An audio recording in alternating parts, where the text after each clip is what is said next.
का बताई कैसे बताए के मरले बाई ऐसे मुअली के मार कौन उन्नतिया हते यार बोलो के मरले बाई ऐसे मुअली के मार कौन उन्नतिया हते यार। अरे आ गली में तोरा धरैनी रे कैसे भाई से तोरा पिटैनी रे।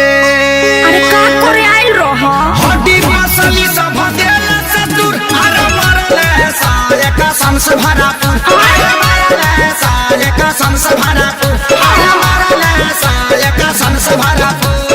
अरे कहाँ मरल अरे का बताइए बड़ा मरले बासा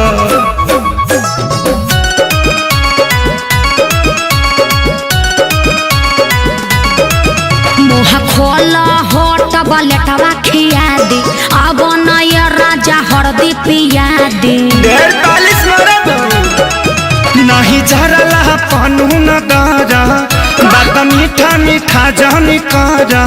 ओहो ऐसन कहे सोचता रह तनिको न कोइला हस विचार कुर्ता पाया टकुल देला सफार लहै हरदी गुड़ पीला तका कर मिले हम आईनी रे प्यार में गलती भारी कईनी रे।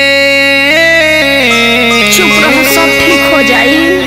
पूछा करू अब तू हर दिला गुड़ अरे मरले साए कसम से भरा पुर अरे मरले साए कसम से भरा पुर अरे मरले साए कसम से भरा पुर। अरे चुप रह चलो भोका माइस के सुई दिबा दी। वो कौन सुई है दुख हरनी सुई। अच्छा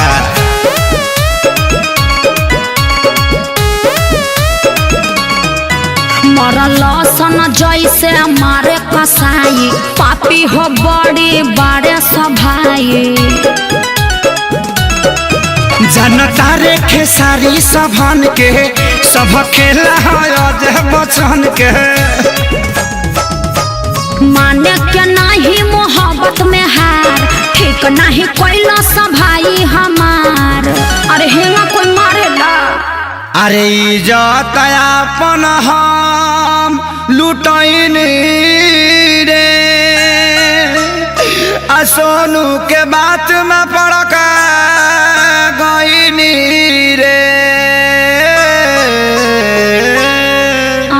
रहे के बायब तो तोरा से दूर अरे मरले साए कसम से भरा अच्छा चुप रह। मरले साए कसम से भरा पुर अरे मरले साए कसम से भरा पुर।